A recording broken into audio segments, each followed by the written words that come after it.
নমস্কার বন্ধুরা, আমি বিশ্বজিৎ মাই ভয়েস চ্যানেল থেকে আপনাদের স্বাগতম। Good evening. একটা কথা আছে, পাপ কারোর বাপকে ছাড়ে না, আর পাপ কোনোদিন চাপা রাখা যায় না, বা সত্যি কোনোদিন চাপা রাখা যায় না। সে যেভাবেই আপনি চেষ্টা করুন না কেন, সে একদিন মাথা ফুঁড়ে বেরোবেই। বর্তমান বাংলাদেশে যে পরিস্থিতি, মোহাম্মদ ইউনূসের সরকার বা ডক্টর মোহাম্মদ ইউনূস বিভিন্নভাবে সেখানে যে সংখ্যালঘু নির্যাতন হচ্ছে, বিভিন্নভাবে বলার চেষ্টা করেছেন যে এটা হচ্ছে ভারতীয় মিডিয়া এক্সাজারেট করে দেখাচ্ছে, অতিরঞ্জিত করে দেখাচ্ছে, এবং সেই ঘটনা আদৌ তাও নয়, এবং বাংলাদেশ সম্পর্কে একটি মিথ্যে ন্যারেটিভ ছড়ানো হচ্ছে। যেহেতু শেখ হাসিনার সরকারকে এই গণ অভ্যুত্থানের ফলে পতন ঘটানো হয়েছিল, তো সেটা ভারতের ভালো লাগেনি, এবং স্বৈরাচারী হাসিনা ভারতের প্রিয় মিত্র, এবং এই যে অন্তর্বর্তী সরকার, তার সঙ্গে সহযোগিতা ভারত যে করছে না, সেটা দেখানোর জন্য, বা তার সম্বন্ধে এই বর্তমান অন্তর্বর্তী সরকারের সম্বন্ধে ভারতের যে একটা বৈরতা রয়েছে, সেটা প্রতিশোধ নেওয়ার জন্য এই বিভিন্নভাবে মিথ্যে ন্যারেটিভ কিন্তু ছড়ানো হচ্ছে।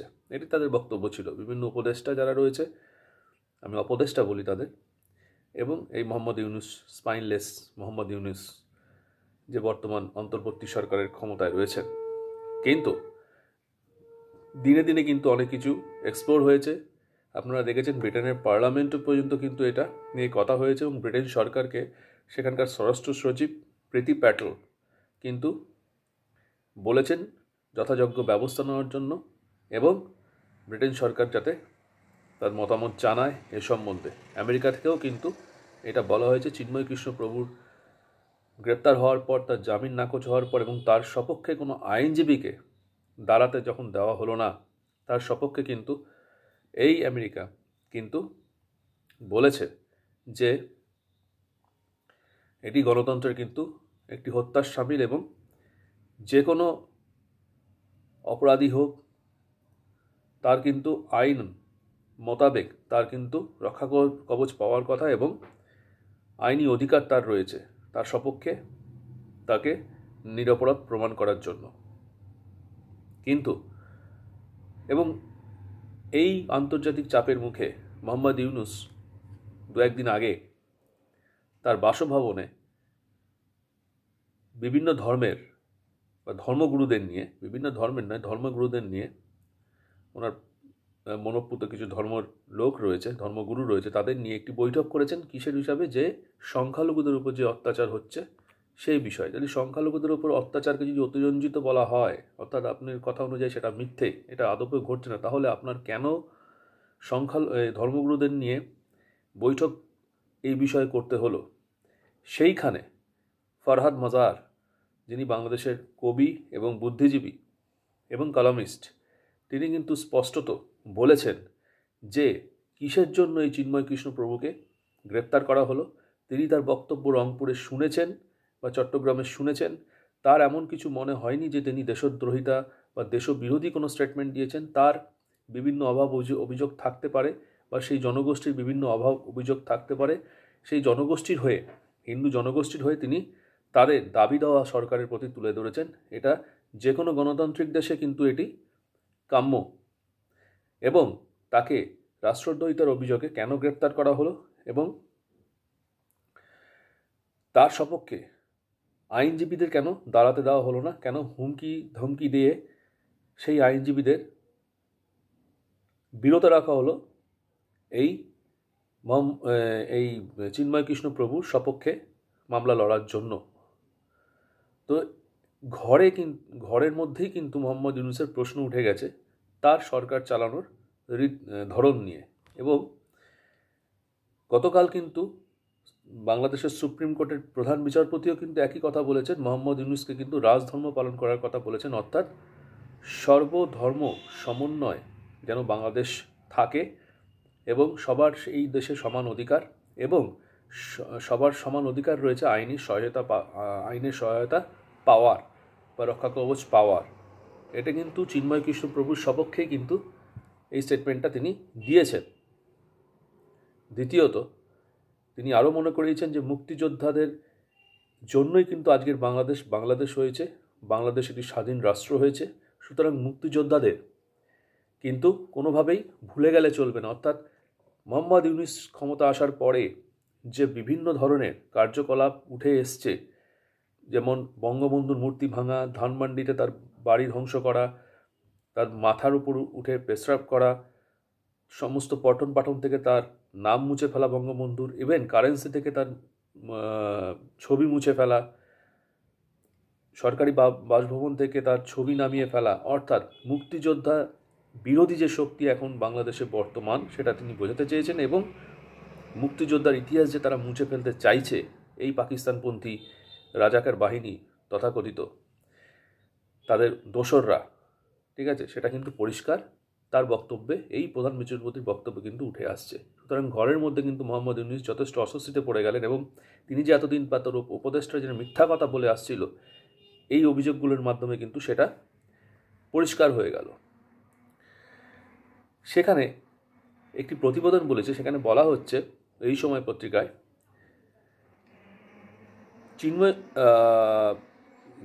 ফরহাদ মাজহার বলছেন, চিন্ময় কৃষ্ণকে কোনোদিনই তার রাষ্ট্রদ্রোহী বলে মনে হয়নি।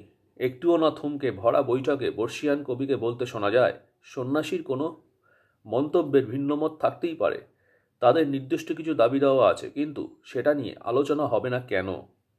তার বিরুদ্ধে কী এমন দেশদ্রোহের অভিযোগ আছে যে ব্রিটিশ আইনে তাকে জেলে আটকে রাখা হয়েছে? কেন জামিনের শুনানিতে তিনি কোনো আইনজীবী পেলেন না তা নিয়ে প্রশ্ন করেন ফরহাদ মাজহার। একই সঙ্গে শান্তিতে নোবেলজয়ীকে রাজনৈতিক চক্রান্ত নিয়ে প্রকাশ্যে সতর্ক করেন কবি।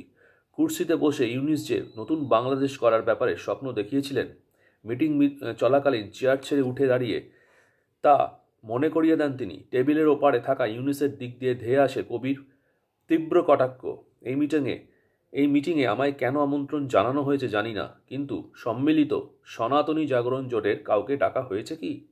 দেখছি তো না কাউকে। অর্থাৎ এখানে যে তার মনোপ্রুত মোহাম্মদ ইউনূসের মনোমতো কিছু লোককে ডাকা হয়েছে, যাদের দরকার, যাদের নিয়ে মিটিং, তাদেরকে ডাকা হয়নি, তার বক্তব্য কিন্তু পরিষ্কার। এই সময় সত্যতা যাচাই করেনি, তবে সোশ্যাল মিডিয়ায় ভাইরাল হওয়া ওই ভিডিও নিশ্চিতভাবে ইউনূস সরকারের চাপ বাড়ালো বলে দাবি ওয়াকি মহলের একাংশের। সংখ্যালঘু নির্যাতন নিয়ে খোলামেলা আলোচনা করতে বৃহস্পতিবার বিভিন্ন ধর্মের প্রতিনিধিদের সঙ্গে ঢাকায় একটি বৈঠক করেন ইউনূস। ভাইরাল ভিডিও তারই অংশ বলে মনে করা হচ্ছে। হিন্দু সন্ন্যাসীর গ্রেপ্তারি অর্থাৎ জামিন খারিজ হয়ে আগেই উদ্বেগ প্রকাশ করেছে ভারত। ভারতীয় বিদেশ মন্ত্রকের মতো চিন্ময় কৃষ্ণের আইনি অধিকার পাওয়ার পক্ষে সওয়াল করেছিল আমেরিকার স্টেট ডিপার্টমেন্টও। লাগাতার সুর চড়িয়ে আসছে ব্রিটেনের এমপিরা। তা সত্ত্বেও ইউনূসের ক্লোজ ডোর মিটিং থেকে এমন বিরুদ্ধ স্বর উঠে আসাটা বাংলাদেশের সার্বিক পরিস্থিতিতে অন্য মাত্রা যোগ করল বলে মনে করা হচ্ছে। কিন্তু ভিডিওটা ভাইরাল হলো কিভাবে? নাম প্রকাশে অনিচ্ছুক ঢাকা বিশ্ববিদ্যালয়ের এক স্কলার বললেন, অস্থির সময় দেশের যে অংশটার মধ্যে এখনও শুভবুদ্ধি বয়ে রয়ে গিয়েছে তারাই মুখোশ খুলে দিচ্ছেন। সরকারি চাপ অগ্রাহ্য করে তারা বুঝিয়ে দিচ্ছেন যে বিএনপি ও জামায়াতের হাত ধরে থাকা এই সরকারের চলন বলন দেশের একটা অংশ মোটেই ভালোভাবে নিচ্ছেন না। সেই কারণেই তার বিরুদ্ধ স্বরের মুখোমুখি হতে হচ্ছে অন্তর্বর্তী সরকারকে। মিডিয়াকে কিছু বলতে দেওয়া হচ্ছে না, তারপরেও কিন্তু সংখ্যালঘু নির্যাতনের ভিডিও ভাইরাল হচ্ছে সোশ্যাল মিডিয়ায়। বাংলাদেশের সংখ্যালঘু নির্যাতন যে স্রেফ কল্পকাহিনী বা ভারতীয় মিডিয়ার বাড়াবাড়ি নয়, সরকার না চাইলেও সেটাই কিন্তু বারংবার প্রমাণ হয়ে যাচ্ছে। এর প্রমাণ সুনামগঞ্জ। সম্প্রতি সেখান থেকে ভাইরাল হয়েছিল একাধিক হিন্দু পাড়ায় তাণ্ডবের বিভিন্ন ছবি। এখন অবশ্য সেখানে তৎপর প্রশাসন। একাধিক স্থানীয় পোর্টালের খবর, গত বুধবার হিন্দুদের উপর হামলার ঘটনা ফেসবুকে লাইভ করায় এদিন সুনামগঞ্জ থেকে বিপ্র দাস নামের এক যুবককে গ্রেপ্তার করেছে ইউনূস সরকার। রীতিমতো সেনা পাঠিয়ে গ্রেপ্তারি। যদিও তার নামে কী অভিযোগ রয়েছে তা স্পষ্ট করেনি সরকার। তবে ঘটনাচক্রে সেনার জিপে বসে থাকা গ্রেপ্তার যুবকের ভিডিও ভাইরাল হয়েছে। অর্থাৎ চিন্তা করুন, যে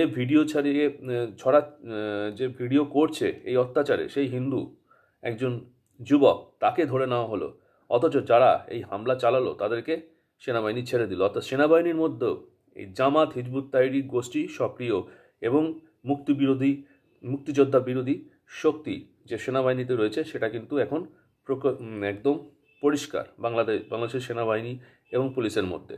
এদিন সোশ্যাল মিডিয়ায় ভাইরাল হয়েছে একটি নৃশংস ঘটনা। এই ছবি ভিডিওর সত্যতা যাচাই করেনি এই সময়, তবে স্থানীয় একাধিক সূত্রের দাবি বৃহস্পতিবার রাতে বাংলাদেশের পার্বত্য চট্টগ্রামের খাগড়াছড়ি শহরে হিন্দু জাগরণ মঞ্চের এক আহ্বায়কের বাড়িতে হানা দেয় একদল দুষ্কৃতী। বাড়িতে ব্যাপক ভাঙচুর ও লুটপাট করা হয় বলে অভিযোগ। বাধা দিতে গেলে ওই নেতার মা বছর 50-এর চুমকি দাসকে নৃশংসভাবে খুন করা হয় বলে অভিযোগ। যমুনা টিভির রিপোর্টে বলা হয়েছে, নিহত মহিলার গলায়, কানে ও হাতে থাকা সোনার গয়না সব লোপাট।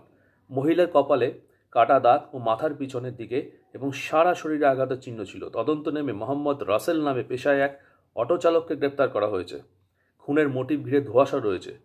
পুলিশের প্রাথমিক ধারণা লুটপাট আটকাতে গিয়েই প্রাণ গিয়েছে ওই মহিলার।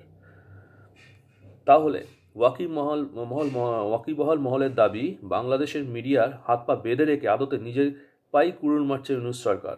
অভিযোগ, দেশের অধিকাংশ মিডিয়াকে বাধ্য করা হচ্ছে সরকারের বুলি কবজাতে, অথচ তারপরেও লাগাতার হিংসা হানাহানির খবর, ছবি ও ভিডিও প্রকাশ্যে আসছে স্থানীয় একাংশের সৌজন্যেই। লাগাম ছাড়া অশান্তির আবহে এই সিটিজেন জার্নালিজম আখেরে সরকারের কাজই সহজ করে দিতে পারে বলে মত বিশেষজ্ঞদের একাংশের। সেক্ষেত্রে অবশ্য শান্তি রক্ষায় সরকারের সদিচ্ছা থাকাটা খুব জরুরি। এই আবহে ইউনূসকে বিধে বাংলাদেশি প্রবীণ কবির ফরাদ মাজারের তিনি যে প্রতিবাদ করেছেন এই আবহে, সেটা কিন্তু সর্বত্র হইচই ফেলে দিয়েছে। ভাইরাল এই ভিডিওতে দেশ জুড়ে মাজার ভাঙার বিরুদ্ধে সুর চড়িয়েছেন তিনি। ফরাদের কথায়, দেশের চলতি পরিস্থিতির কারণে গোটা বিশ্বের কাছে বাংলাদেশের ভাবমূর্তি ধূলিসাৎ হয়ে যাচ্ছে। এক্ষেত্রে যে শুধু ভারতীয় মিডিয়ার দিকে আঙুল তুলে লাভ হবে না, তাও মনে করিয়ে দেন তিনি। অনেকেরই মতে কবির এমন সোজাসাপটা মন্তব্য একেবারেই তার চরিত্র বিরোধী নয়, অতীতের সব সরকারকেই তিনি প্রশ্নের মুখে দাঁড় করিয়েছিলেন। অর্থাৎ এটা পরিষ্কার যে মোহাম্মদ ইউনূস যেভাবে এই মৌলবাদীর খপ্পরে পড়ে এবং মৌলবাদী পরিপুষ্ট একটি সরকার চালাচ্ছেন এবং বিভিন্ন সত্য ঘটনা তার সরকার বা তার সরকারের জঙ্গি যে উপদেষ্টাগুলো রয়েছে, যে সেগুলো জনসমক্ষে যে আসতে দিচ্ছেন না এবং বেছে বেছে সংখ্যালঘু হিন্দুদের এবং অন্যান্য সংখ্যালঘু সম্প্রদায় যারা অত্যাচারিত হচ্ছে তাদেরকে বেছে বেছে গ্রেপ্তার করা হচ্ছে এবং যে মৌলবাদীরা এই কর্মকাণ্ড চালাচ্ছে তারা কিন্তু খোলামেলা ঘুরে বেড়াচ্ছে এবং তাদের বিরুদ্ধে কোনো ব্যবস্থা নেওয়া হচ্ছে না। এই কিন্তু অরাজকতা বাংলাদেশে চলছে এবং বাংলাদেশ নাগরিকের কাছে আমার দুটো বিষয় বলার আছে, যে এই যে এখন বাংলাদেশ ভারতের বিরুদ্ধে যুদ্ধের ঘোষণা করছে। আপনারা জানেন কোনো সামর্থ্য নেই বাংলাদেশে ভারতের বিরুদ্ধে যুদ্ধ করার। ভারতের যুদ্ধ করতে লাগবেই না, ভারতের অনেক পলিসি আছে বাংলাদেশকে 2 মিনিটে স্টপ করিয়ে দেওয়ার। এবং এইটি কেন করা হচ্ছে, যে এই উপদেষ্টারা এবং এই মোহাম্মদ ইউনূস যে সরকার চালাতে, দেশ চালাতে পুরোপুরি ব্যর্থ, সেটা থেকে নজর ঘোরাতে কিন্তু এখন এই সব কর্মকাণ্ড, ভারত বিরোধী চক্রান্ত, ভারত বিরোধী একটা আওয়াজ, ভারতের এগেনস্টে যুদ্ধ করা এবং এই যে সাম্প্রদায়িক দাঙ্গা একটা কিন্তু লাগিয়ে দেওয়ার চেষ্টা হচ্ছে আসল ইস্যু, অর্থাৎ তারা যে দেশ চালাতে পুরোপুরি ব্যর্থ সেইটি থেকে নজর ঘোরাতে। এবং যে নির্বাচনের ব্যাপারটি বলা হচ্ছিল বাংলাদেশে, যে বিএনপি এবং অন্যান্য রাজনৈতিক দলগুলো তাড়াতাড়ি নির্বাচন দিতে হবে, সেটি থেকে কিন্তু নজর ঘোরাতে কিন্তু এই একটা অরাজকতা পরিস্থিতি তৈরি করা হলো, ভারত বিদ্বেষী হাওয়া তৈরি করা হলো, ভারতের এগেনস্টে যুদ্ধ করার একটা হাওয়া তৈরি করা হলো। যদিও কোমরে কোনো জোর নেই বাংলাদেশের, আমরা জানি ভারতের এগেনস্টে দাঁড়ানোর 5 মিনিটও দাঁড়ানোর ক্ষমতা নেই। তো শুধুমাত্র করা হলো নির্বাচন পিছিয়ে দেওয়ার জন্য এবং যে উপদেষ্টা বা জঙ্গি উপদেষ্টা ক্ষমতায় রয়েছে তারা ক্ষমতা কুক্ষিগত করে রাখার জন্য এবং দেশ চালাতে যাতে তারা যে পুরোপুরি ব্যর্থ, দ্রব্যমূল্যের ঊর্ধ্বগতি, অর্থনৈতিক ব্যবস্থা ভেঙে পড়েছে, নোট ছাপানো হচ্ছে, অর্থাৎ ব্যাংকিং পরিষেবাকে চালু রাখার জন্য নোট ছাপানো হচ্ছে, অর্থাৎ অর্থনৈতিক কর্মকাণ্ড পুরোপুরি স্থগিত হয়ে গিয়েছে। সেই জন্য কিন্তু ইনকাম বন্ধ হয়ে গিয়েছে, সেই জন্য কিন্তু নোটের আকাল হয়েছে, তাই নোট ছাপানো হচ্ছে সরকারের তরফ থেকে। অর্থাৎ অর্থনীতি পুরোপুরি ধ্বংস হয়ে গেছে, বাংলাদেশের আইন শৃঙ্খলা পরিস্থিতি একদম শেষ, দ্রব্যমূল্যের কিন্তু আকাশছোঁয়া বৃদ্ধি এবং আরও বৃদ্ধি হবে। এই সব থেকে মানুষের যে একটা ক্ষোভ, সেখান থেকে নজর সরাতে কিন্তু এত সব কর্মকাণ্ড কিন্তু করা হচ্ছে। এখন বাংলাদেশ আপনাদের কাছে আমার প্রশ্ন, আপনারা কি এই জিনিস কতদিন চলতে দেবেন আপনাদের দেশে? আপনাদেরই রুখে দাঁড়াতে হবে এবং আপনাদেরই, যেরকম করে হাসিনাকে উৎখাত করেছেন আপনারা স্বৈরাচারী বলে, এই স্বৈরাচারীর বাপ, হাসিনার স্বৈরাচারীর থেকেও এই স্বৈরাচারী হচ্ছে বাপ, জঙ্গিদের সরকার। একেও আপনাদের কিন্তু এভাবেই উৎখাত করতে হবে দেশকে আবার স্থিতিশীল করার জন্য। দেশটি আপনাদের, দায়িত্ব আপনাদের। আজকে এই পর্যন্তই। ভিডিওটি ভালো লাগলে অবশ্যই লাইক, শেয়ার, কমেন্ট করবেন এবং শেয়ার করে দেবেন এবং ভালো থাকবেন, সুস্থ থাকবেন, সচেতন থাকবেন। নমস্কার।